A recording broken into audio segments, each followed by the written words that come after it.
बिल्कुल शांति से बात सुनना। ऐसा पहली बार हुआ था कि कोई इंडिया से कोई भी उनके देश में प्रधानमंत्री या कोई भी जो सदस्य है, उनका जो अतिथि है, मेहमान है, वो उनका शाम को कभी भी स्वागत नहीं करते। ये उनकी रीति रिवाज में है। लेकिन ये पहली बार था कि इंडिया के प्राइम मिनिस्टर हमारे गए और उन्होंने उनका स्वागत शाम को किया और उनको सम्मान दिया। और जब मैं प्राइम मिनिस्टर साहब से मिल रहा था पपुआ न्यू गिनी में, पीएनजी में, और जब मेरी उनके साथ मुलाकात हो रही थी वहां पर, तो उस मुलाकात में मैंने उनसे पूछा, सुनो ध्यान से, अभी कुछ मत करो, सुनो ध्यान से। तो मैंने उनको पूछा, मैंने कहा आपने हमारे देश के प्रधानमंत्री जी का स्वागत किया तो मैं आपका शुक्रगुजार हूं इस चीज के लिए भी। उन्होंने कहा कि बहुत लोगों ने मुझे पूछा कि तुमने पैर हाथ क्यों लगाए। उन्होंने कहा कि मैं एक पवित्र आत्मा से भरा हुआ क्रिश्चियन हूं और मेरे जीसस ने मुझे झुकना सिखाया है। और उन्होंने कहा, तो मैंने भी उनको बताया कि मेरी इस सेवकाई की शुरुआत जब हुई थी तो मेरे घर में आने वाला हर एक क्रिश्चियन पास्टर, उसके मैं पैर धोए बिना वापस नहीं भेजता था। तो जब मेरी उनके साथ ये बात हो रही थी और वो बता रहे थे, और मैं हैरान था कि वो सिर्फ उस देश के प्रधानमंत्री नहीं हैं। मैं आपको बताना चाहता हूं, वो इटली से, जर्मनी से भी बड़ा देश है अगर आप उसे स्टडी करेंगे तो। वो सिर्फ उस देश के प्रधानमंत्री ही नहीं है बल्कि अपनी जाति के मुखिया भी हैं। उनकी जाति वहां की सबसे बड़ी जाति है, तो उनका बहुत ऑनर है। और उन्होंने मुझे बताया कि यूएन जो है, यूनाइटेड नेशन, जिसके सामने सारी दुनिया के प्रेसिडेंट्स, प्राइम मिनिस्टर सिर झुकाते हैं, वहां पे उनको हेड बनाने के लिए वो सोच रहे हैं, यूएन का। तो मैं देख रहा था कि वो किस तरह से परमेश्वर में झुके हुए लोग हैं, किस तरह से इतनी बड़ी पदवी होने के बाद जब कोई यूएन में जाता है, यूनाइटेड नेशन में जाता है, चाहे वो अमेरिका का प्रेसिडेंट है, वो भी ऐसे झुकता है पहले। आप कभी वीडियोस देख लेना, चाहे इंडिया से कोई जाए, चाहे कहीं से जाए। तो मैं देख रहा था कि एक पवित्र आत्मा से भरा हुआ व्यक्ति प्रधानमंत्री की पोस्ट पे है, अपनी जाति का मुखिया है, और दूसरा अब दुनिया के सबसे बड़ी सीट पर वो बैठेगा, क्योंकि जीसस ने कहा, जब तुम अपने आप को हम्बल करोगे मैं तुम्हें ऊंचा करूंगा। और उन्होंने कहा कि अपनी चर्च को मेरा सलाम कहना। मैंने कहा आप खुद ही बोल दो सलाम। तो उन्होंने आपके लिए एक वीडियो भेजा है। उस वीडियो को हम पहले हिंदी में, पहले इंग्लिश में, फिर हिंदी में उसे देखेंगे। इसकी आवाज क्लियर कर देना सब साउंड की जब वीडियो चले तो। My dear brother Apostle Anka, Happy New Year to you and your church members, the faithful Jesus followers in India. James Marape, passing my love and best wishes to all of you, all the way from Port Moresby, Papua New Guinea, wishing each and every one of you a pleasant 2025. May Jesus bless each and every one of you. Jesus gives us hope beyond this life. There is life after grave. There is hope for tomorrow. Thank you for flying the flag of Jesus very high. I look forward to joining you all in India in the not too distant future. God bless, all the very best. Happy New Year. May God bring many, many blessings to each and every one of you in 2025. Love you all. See you all in India when I come your way. Thank you very much. Happy 2025. अब हिंदी में उसे सुनेंगे translation करके। मेरे प्रिय भाई apostle अंकुर, आपको और आपके सभी चर्च मेंबर्स को जो भारत में प्रभु यीशु मसीह के विश्वास योग्य और अनुयायी हैं, नव वर्ष की शुभकामनाएं। मैं पापुआ न्यू गिनी का प्रधानमंत्री जेम्स मरापे अपनी तरफ से आप सबको प्यार और शुभकामनाएं देता हूं। मैं port Moresby, Papua New Guinea से आप सभी को 2025 की हार्दिक शुभकामनाएं देता हूं। यीशु आप सभी को आशीषित करें। यीशु हमें इस जीवन से परे आशा देते हैं। हमारे लिए मृत्यु के पश्चात भी जीवन है, कल के लिए आशा है। यीशु का झंडा बहुत ऊंचा फहराने के लिए आपका धन्यवाद। मैं निकट भविष्य में भारत में आप सभी से मिलने के लिए उत्सुक हूं। परमेश्वर आप सबको आशीषित करे। नए साल की शुभकामनाएं। परमेश्वर 2025 में आप सबको ढेर सारी खुशियां दे। आप सबको बहुत बहुत प्यार। जब मैं भारत आऊंगा तो आपसे मिलूंगा। 2025 खुशियां भरा हो। ये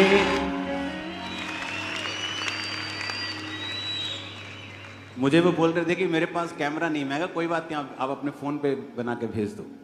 तो कितना हम्बल इंसान है देखो, कि प्रधानमंत्री अपने फोन को ही उठाता है और आपके और जीसस के प्यार के लिए वो आपको संदेश भेजता है। जीसस, इसीलिए पूरी दुनिया में जीसस के नाम की बल्ले बल्ले है। क्यों? क्योंकि जीसस ने प्रेम, नम्रता, बिना डर के बोलना सिखाया है। हालेलुया। तो वो जल्दी इंडिया में आएंगे, क्योंकि प्रधानमंत्री मोदी जी उन्हें बुला रहे हैं। जब वो आएंगे, वो चर्च में आएंगे, सर्विस अटेंड करेंगे। और उन्होंने कहा कि जनवरी में मैं एक और मैसेज चर्च को दूंगा सताव के ऊपर। तो जनवरी में वो प्रीचर भी हैं, वो प्रीच भी करते हैं। तो जनवरी में वो अपना एक मैसेज भेजेंगे सताव के ऊपर, कि किस तरह से सताव के बीच से परमेश्वर अपने लोगों को ऊंचा करता है और आशीषित करता है। बाइबल कहती है, परमेश्वर ने अपने चेलों को कहा था कि भय ना खाना और तेरा मन कच्चा ना हो, क्योंकि मैं तुझे प्रभावशाली बनाऊंगा, मैं तेरे आगे आगे चलूंगा। और वो परमेश्वर जो मूसा के संग था, आज आप प्ले देख रहे थे, मेरी आंखों से आंसू आ रहे थे प्ले देखकर। कितना शानदार वो प्ले था, कितना आत्मा से भरा हुआ वो प्ले था। सबको मेरी आवाज आ रही है पीछे? हाथों को हिलाओ तो, क्योंकि जब से चर्च सुंदर बना है मजा आ रहा है। हालेलुया। मैंने ये नोटिस किया है, इसीलिए क्रिश्चियनिटी, इसीलिए जीसस का वचन आज दुनिया के कोने कोने में है, क्योंकि उनके लोगों ने, जीसस के चेलों ने मार के बदले मार नहीं की। यीशु मसीह के वचन में मत्ती 10 उसकी 22 में लिखा, कहता मेरे नाम के कारण सब लोग तुमसे बैर करेंगे, परंतु जो अंत तक धीरज धरे रहेगा उसी का उद्धार होगा। कहता मेरे नाम के कारण सब लोग तुमसे बैर करेंगे। आप बोलेंगे क्यों परमेश्वर? क्योंकि उन्हीं लोगों की नशे तुम छुड़वा रहे हो, उन्हीं लोगों के बीमार तुम चंगे कर रहे हो फ्री में, उन्हीं लोगों की आत्माओं को तुम उद्धार दे रहे हो। आज आप चर्च के सामने बैठे हैं, कितना पैसा दिया है? आप चर्च के फ्रंट वालों ने कितना पैसा दिया है? जिन पे प्रार्थना होगी कितना पैसा दिया है? स्वीट्स मिल रही है, अनॉइंटिंग ऑयल मिल रहा है, कितना पैसा दिया है?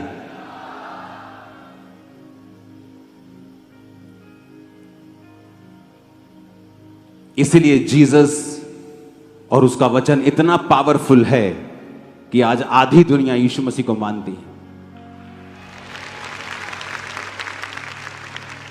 एक आदमी इतना हम्बल है कि एक देश का और अब दुनिया का वो प्रतिनिधित्व करेगा, लेकिन फिर भी क्योंकि यीशु के वचन से वो बंधा हुआ है, और ये सिखाता है हमें परमेश्वर का वचन।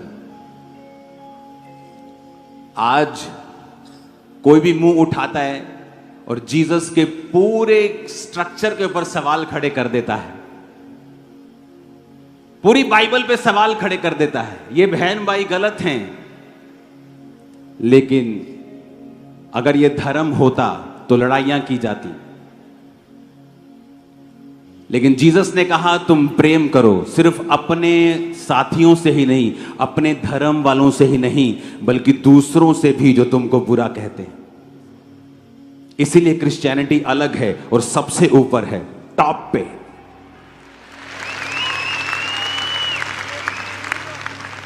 क्योंकि अगर लड़ाई करनी हो तो जब कोई व्यक्ति बोलता है कि पूरी बाइबल ही गलत है, तो इमेजिन करो क्या हालत हो जाएगी। हालेलुया। लेकिन जीसस ने क्या कहा?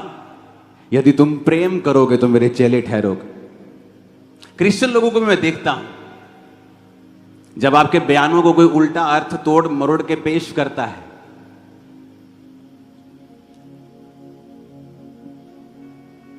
वो बयान उसके लिए नहीं है, लेकिन अगर वो उसे अपने लिए लेना चाहते हैं तो ये उनकी मर्जी है, हमारी नहीं। और तब भी क्रिश्चियन लोग कमेंट्स के अंदर गालियां कभी ना निकालें, क्योंकि हम और उनमें बहुत फर्क है। हम जीवित परमेश्वर की संतान हैं।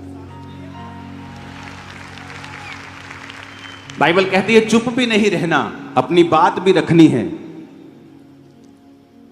हालेलुया। क्योंकि जीसस ने अगर प्रेम हमें ना सिखाया होता तो हम टिप्पणियां करते एक दूसरे के रीति रिवाजों पर, धर्मों के ऊपर।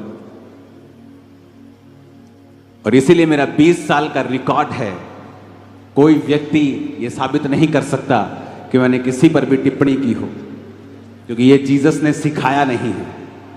इसलिए उसने प्रेम करना सिखाया है, और हर एक विरोधी से हमने प्यारी किया है हमेशा। हालेलुया।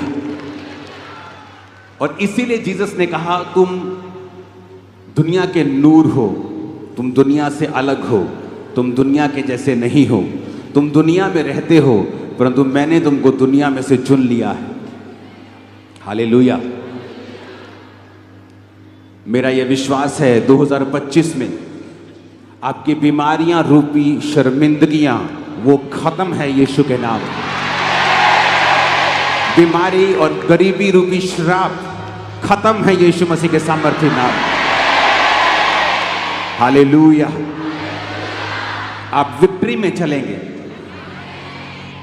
आज परमेश्वर, मैं जब आ रहा था तो मुझे सोने चांदी का शौक नहीं, लेकिन परमेश्वर ने कहा रिंग डाल के जाना है आज। मैंने कहा क्यों परमेश्वर? परमेश्वर ने कहा इसलिए कि यह निशानी है कि तुम राज्य करोगे, राज्य। और बहुतों को लगता है क्योंकि जब आपको तोड़ मरोड़ के पेश करना हो तो इसको आप तोड़ के भी पेश कर सकते हैं। देखो जी साढ़े ते राज करना चाहते। जीसस ने कहा मेरा राज यहां का नहीं है मेरा राज वहां का है। हालेलुया। अरे मेरा राज यहां का बना के तुम मुझे छोटा कर रहे हो। वो जीसस, वो परमेश्वर, वो यहोवा पिता जिसने ऐसे प्लैनेट्स बनाए हैं जो हीरों के, सोने चांदी के बने हैं। इतना पैसा एक प्लैनेट अगर बेच दें, इतना पैसा होगा धरती पर $100 की ढेरियां लगाकर वो चंद्रमा तक पहुंच जाएंगी। इतना पैसा उस एक प्लैनेट से बिकेगा। और ऐसे खरबों खरबों खरबों प्लैनेट्स हैं जो परमेश्वर ने बनाए हैं। तो तुम परमेश्वर को छोटा करना चाहते हो कि मेरा राज यहां का है, उसका राज यहां का नहीं है। जब मैं आपको कह रहा हूं आप राज्य करेंगे तो मेरा यह मतलब है आप शैतान के राज के ऊपर राज्य करेंगे, बीमारियों के ऊपर राज्य करेंगे, गरीबी के ऊपर राज्य करेंगे, आप अपनी उस पाप के ऊपर राज्य करेंगे। लेकिन प्रॉब्लम यह है कि जब बेसमझ व्यक्ति आपको सुनता है तो वो कभी समझ नहीं पाता आप क्या कहते हैं। इसलिए जीसस की बातों को लोग समझ नहीं पाते थे। कहते थे अच्छा इसने तो ये कहा है कि ये मंदिर को ढा देगा और 3 दिन में बना देगा। जीसस ने कहा मैं उस मंदिर की नहीं, इस मंदिर की बात कर रहा हूं। हालेलुया। कि मैं मुर्दों में से जी उठूंगा 3 दिन के बाद। मेरा यह विश्वास है और ये एक एग्जाम्पल है हमारे लिए। अगर हम प्यार करेंगे और परमेश्वर के आत्मा में और पवित्रताई में आगे बढ़ेंगे, वो आपको इतना ऊंचा करेगा और वो इतना ऊंचा करेगा जहां से आपको अगर देखना ही पड़ जाएगा तो गर्दनों में बल पड़ जाएंगे, आप इतना ऊंचा होंगे। Hallelujah, hallelujah. आज से कुछ साल पहले जब पंजाब में बहुत विरोध चल रहा था, इतना विरोध चल रहा था कि कहने की बात नहीं, और हम अन्य जाति लोगों का इलाज करवा रहे थे हॉस्पिटल्स में।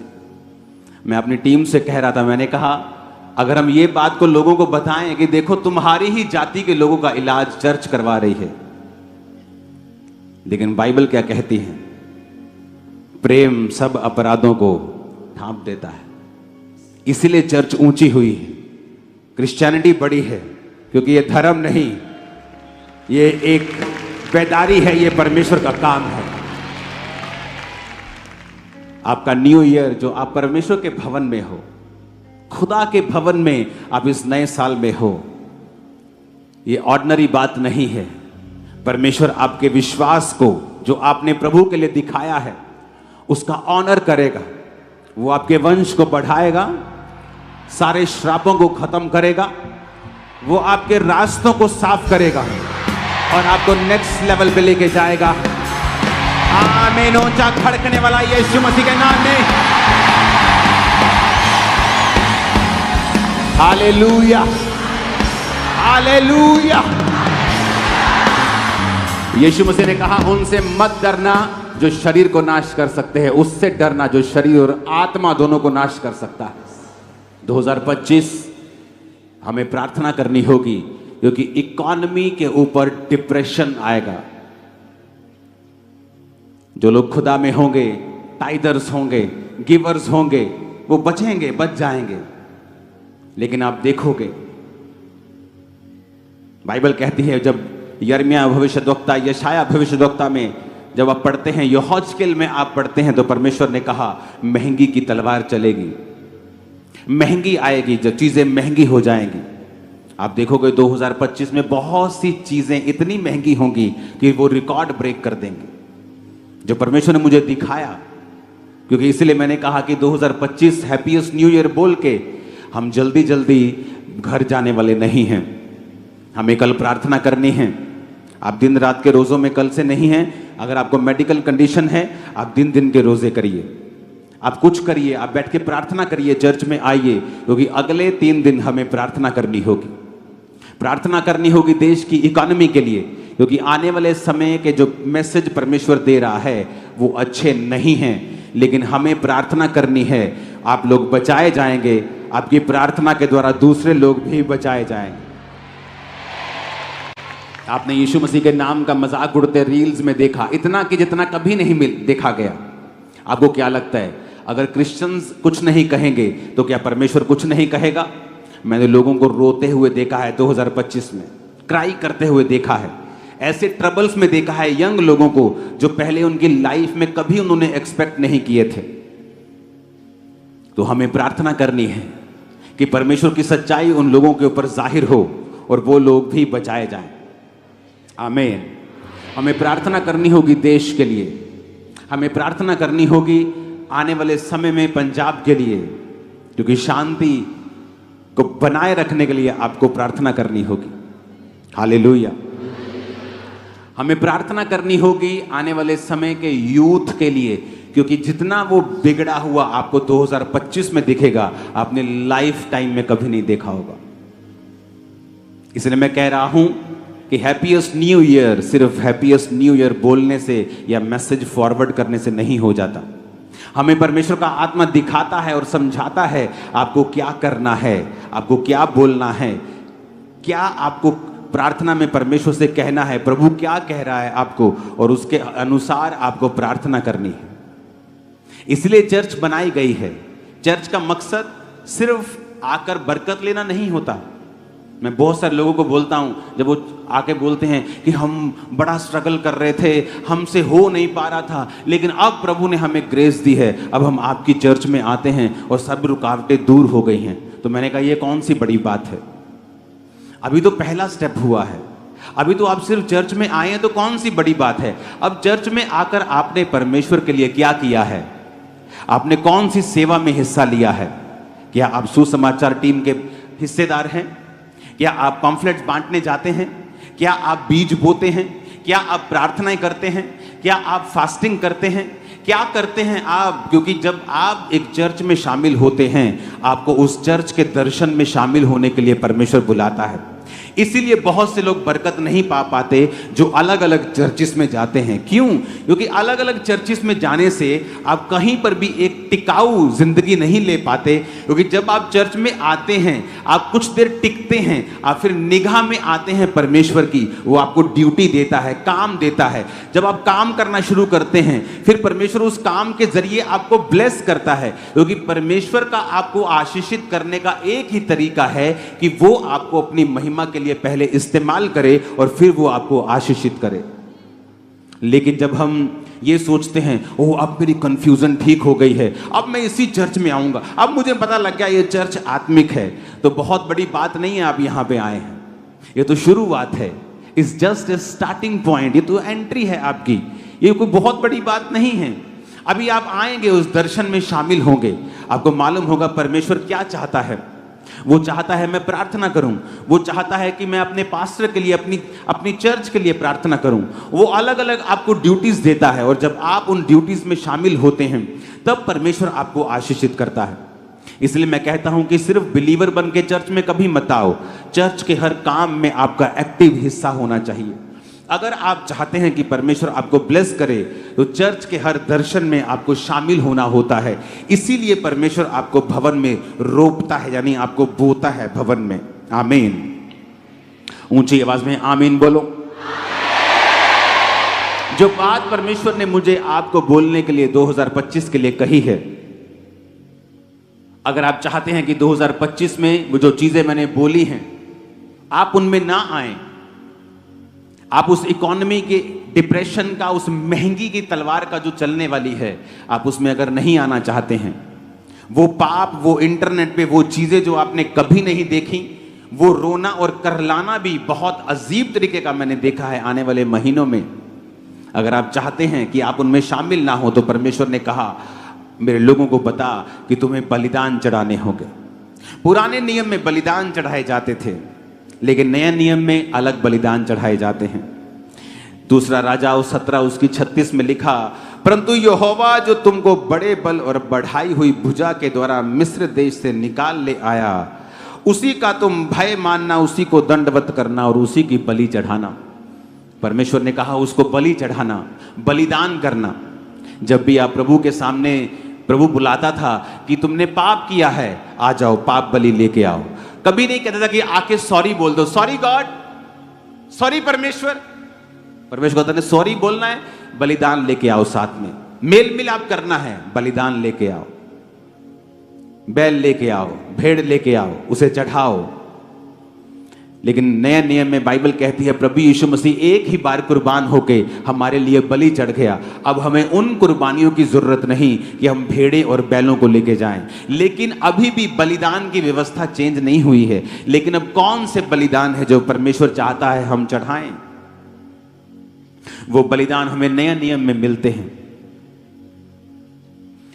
पहला पत्रस 2 उसकी 5 में लिखा है, तुम भी आप जीवते पत्थरों के समान आत्मिक घर बनते जाते हो, जिससे याजकों का पवित्र समाज बनकर ऐसे आत्मिक बलिदान चढ़ाओ जो यीशु मसीह के द्वारा परमेश्वर को ग्रहण योग्य हो।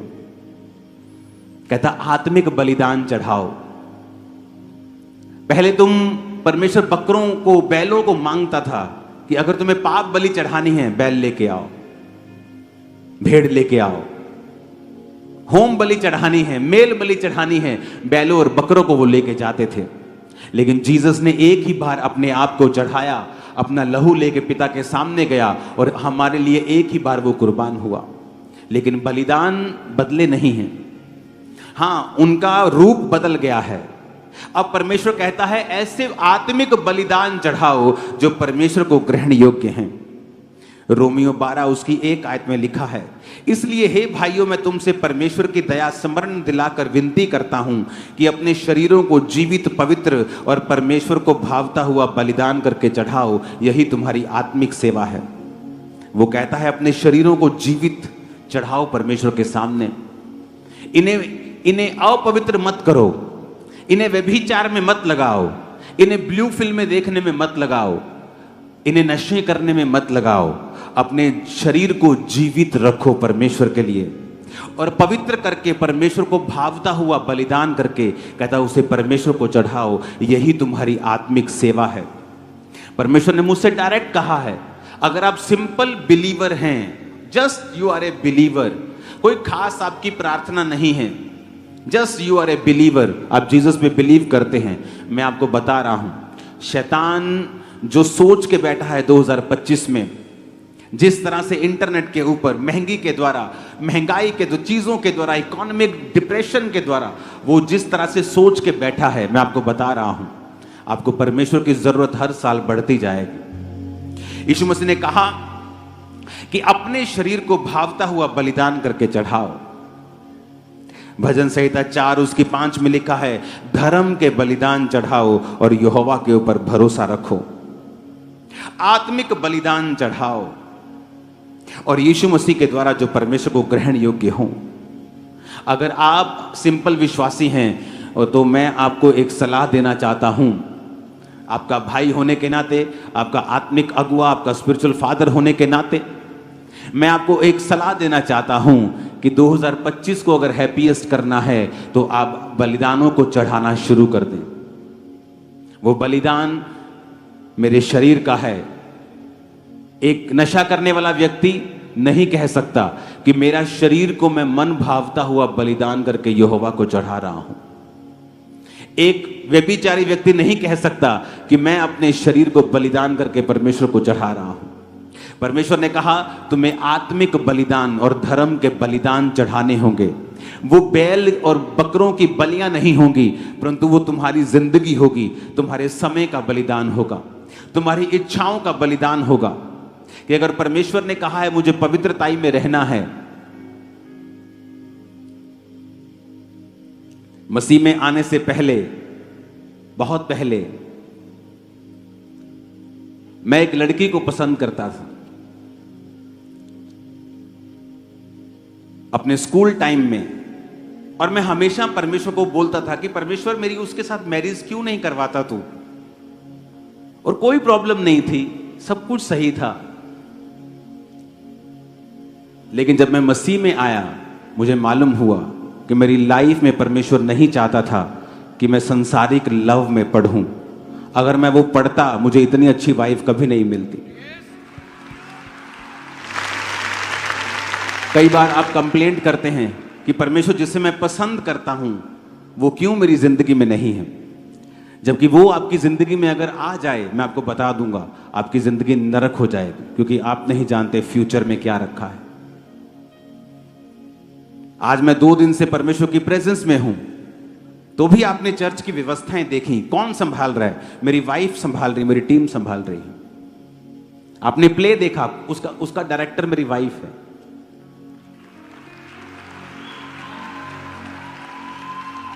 तो अगर मेरी उस लड़की से शादी हो गई होती तो आज मैं यहां ना होता। कई बार हम परमेश्वर को बलिदान नहीं चढ़ा पाते कि परमेश्वर आपको पसंद है एक व्यक्ति, आप उसके पीछे लगे रहते हैं, लेकिन परमेश्वर कहता है तुझे अपने शरीर को मन भावता हुआ बलिदान चढ़ाना है। यूथ में ये प्रॉब्लम है, क्योंकि जब आप अपनी इच्छा और अपनी पसंद से चलने लगते हैं, कई बार आप भूल जाते हैं कि परमेश्वर ने आपके लिए एक बेस्ट रखा हुआ है। वो ऐसा बेस्ट है, अगर आपने उसे मिस कर दिया आपकी लाइफ कभी भी सेम नहीं हो सकती। चाहे आप 40 नहीं 404 लाख रोजे रख के परमेश्वर के सामने चले जाएं, वो चीजें बदलेंगी नहीं। इमोशनली कई बार आपको डिस्टर्बेंस फील होती है कि क्यों मेरे साथ ही, क्यों मेरा सब कुछ परफेक्ट है, मैं एवरीथिंग मेरी लाइफ में बेस्ट है, लेकिन परमेश्वर चाहता नहीं। कई बार आपके परिवार से आपको प्यार नहीं मिलता, आपके दोस्तों से आपको प्यार नहीं मिलता, क्योंकि परमेश्वर की उसमें इच्छा होती है। वो आपको अलग करना चाहता है और आपको अपने तरीके से चलाना चाहता है, आपकी तैयारी को अपने हिसाब से करना चाहता है। इसलिए मैं कहता हूं 2025 में अगर आपको परमेश्वर में चलना है, अगर आपको परमेश्वर की उन चीजों को लेना है, और मैं आपको अगर अंधेरा ज्यादा है तो रोशनी भी ज्यादा चमकती है। ये रोशनी अगर सुबह चलाएंगे तो चमकेगी नहीं, आपको लगेगा ठीक है, लेकिन रात को पूरी चर्च जगमग है। क्यों? ऐसा क्यों? रात को चर्च जगमग क्यों है? क्योंकि अब बाहर अंधेरा है, इसलिए रोशनी चमक रही है। अंधेरा बहुत होगा 2025 में, लेकिन आप चमकेंगे इन जीसस नेम। आप नई नई चीजों को लेंगे 2025 में इन जीसस नेम। हालेलुया। रोना धोना बंद कर दें, इमोशनल डिस्टर्बेंस अपनी लाइफ से निकाल दें, जीसस की ओर देखें, क्योंकि वो फ्यूचर जो परमेश्वर ने आपके लिए रखा है वो मार्वलस है। अगर आप प्रभु की ओर देखते जाएंगे और सब कुछ प्रभु की ओर से होगा, कुछ साल बाद अपनी लाइफ को देखेंगे, बोलेंगे वाओ थैंक यू लॉर्ड, तूने कितना बड़ा काम किया है, छक्के छुड़ा दिए हैं शैतान के। Hallelujah, hallelujah. तो मेरी बात को बड़े ध्यान से समझना है। अगर आपकी लाइफ ऐसी है कि आप गिवर नहीं हैं, आप प्रार्थना करते रहते हैं, प्रार्थना प्रार्थना, लेकिन टाइथ नहीं बोते, आप प्रार्थना करते रहते बीजों को नहीं बोते, आप फास्टिंग नहीं करते, आपके अंदर परमेश्वर के लिए कुछ छोड़ने की इच्छा नहीं है, आप अपनी रिलेशनशिप्स को नहीं छोड़ पाते हैं, आप ऐसी चीजें नहीं छोड़ पाते जो परमेश्वर की ओर से नहीं हैं, तो मैं आपको बता रहा हूं शैतान आपको बहुत तंग करेगा 2025 में। क्योंकि अगर आपको मैं पहले नहीं बताऊंगा और बाद में ऐसा होगा तो आप कहेंगे कि परमेश्वर सारी दुनिया के साथ जो हो रहा है मेरे साथ भी हो रहा है, तो क्या फर्क है मुझ में और सारी दुनिया में। लेकिन इसीलिए मैं कह रहा हूं कि कोई मूर्ख ही होगा जो 2000 इस मीटिंग 24 नाइट की मीटिंग को मिस करेगा, क्योंकि आप उस ग्रेस को आज लेके जाएंगे, आप प्रभु में चल पाएंगे, उसमें आगे बढ़ पाएंगे, आप देखेंगे परमेश्वर के कामों को अपनी जिंदगी में किस तरह से प्रभु का आत्मा कर रहा है। Hallelujah, hallelujah. ये चर्च, आप लोग, मैं, हम किसी के विरोधी नहीं, किसी धर्म के नहीं, किसी जात के नहीं, क्योंकि परमेश्वर का राज्य यहां का नहीं है। लोग मुझे फॉरेन में पूछते थे क्या आप खालिस्तान को समर्थन करते हैं, क्या आप ऐसे हैं। मैंने कहा मैं किसी के खिलाफ नहीं हूं, क्योंकि मेरा राज्य यीशु का राज्य यहां का नहीं वहां का है। हम उधर लेके जा रहे लोगों को अनंत जीवन की ओर, यहां नहीं। आमीन। ये परमेश्वर है हमारे बीच में, और मैं आपको बता रहा हूं 2025 में आपका जीवन बलिदान देने वाला होना चाहिए। जीसस को आपकी जान का बलिदान नहीं चाहिए, आप जीवित रहेंगे, सारी उम्र भोग के जाएंगे। जीसस ने अपना बलिदान दे दिया है, आपको बलिदान की उसको जरूरत नहीं, लेकिन कहता आत्मिक बलिदान चढ़ाओ, आत्मिक बलिदान चढ़ाओ अपनी इच्छाओं का। कि मेरा फेवरेट प्रोग्राम चल रहा है, लेकिन पवित्र आत्मा मुझे प्रार्थना करने के लिए बोल रहा है। मैं पूरी दुनिया घूम सकता हूं, लेकिन आप इमेजिन भी नहीं कर सकते, अगस्त से मैं अपने घर से निकला नहीं हूं। दिसंबर आ गया, दिसंबर छोड़ो अब तो जनवरी शुरू हो गया। आपके बीच में रहा हूं मैं 6 महीने, एक दिन भी मैं कपड़ा लेने के लिए भी अपने घर से नहीं निकला, क्योंकि अगर जिम्मेवारी आपकी बड़ी होती है आपको सिस्टम बनाना पड़ता है। मुश्किल होता है लेकिन आदत पड़ जाती है, और जब रिजल्ट आता है आप बोलते हैं कुछ भी नहीं, खुदा ने जो किया है बहुत बड़ा है, इट्स नथिंग। लोग सारी उम्र मेहनत करते हैं, उनको कुछ नहीं मिलता, लेकिन खुदा में की गई मेहनत कभी व्यर्थ नहीं जाती। हालेलुया। आपको 2025 में अगर खुश रहना है तो आपकी लाइफ बलिदानों वाली होनी चाहिए। क्यों यहूदी बच्चे पूरी दुनिया के बिजनेसमैन बन जाते हैं, पूरी दुनिया के बड़े बड़े बिजनेस के मालिक हैं। छोटे होते जब सिखाया जाता है, बेटा चर्च जा रहे हो, टेक 1 शकेल, ले बेटा 1 रुपया, 10 रुपए।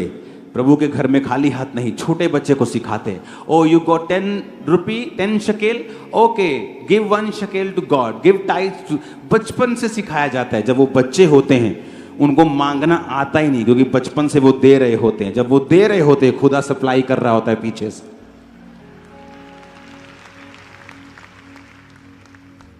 दाऊद ने अपना हजारों करोड़ों का सोना परमेश्वर में दे दिया था, और परमेश्वर ने कहा सुलेमान तूने बुद्धि मांगी पर मैं तुझको पैसा दूंगा। कहता प्रभु मैं पैसा तो मांगा नहीं मैंने, नहीं तेरे को दूंगा पैसा, मैंने नहीं मांगा, नहीं तुझे दूंगा, क्योंकि तेरे बाप ने कुछ बोया था तो मुझे वापस करना है, इतना करूंगा, इतना दूंगा। लोग बोलते हैं फलाना बंदा जी, पता नहीं उस बंदे का नाम क्या, फलाना बंदा दुनिया का सबसे अमीर था। झूठ है ये। सुलेमान के जैसा अमीर दुनिया में कोई नहीं था, ना है। उसकी वेल्थ ट्रिलियंस में है, बिलियंस में नहीं, ट्रिलियन के भी आगे होगा वो। इतना वो अमीर था क्योंकि दाऊद का बोया गया उसकी लाइफ में वापस आया। हमें अपनी लाइफ में ये देखना होगा और हमें आदत डालनी होगी बोने की, जो हमने पहले कभी नहीं बोया हमें वो बोना होगा। जितनी प्रार्थना पहले नहीं की, जो पवित्रताई, जो फोकस, जो लेवल, जो प्रार्थना, जो फोकस, जो मन की जो स्थिति जैसी पहली थी, उससे भी कहीं अधिक हमें परमेश्वर में जुड़ना होगा 2025 को हैप्पीएस्ट करने के लिए। फिर आप देखोगे, आपकी कल्पनाएं वो सिद्ध कर देगा। आप सोचोगे वो कर देगा, आप सोचोगे वो कर देगा। आप मन में होगा मुझे ये करना है, और वो रास्ते खोल देगा। ओ आमीन, खड़कने वाला चाहिए। बिल्कुल शांति से बात सुनना। ऐसा पहली बार हुआ था कि कोई इंडिया से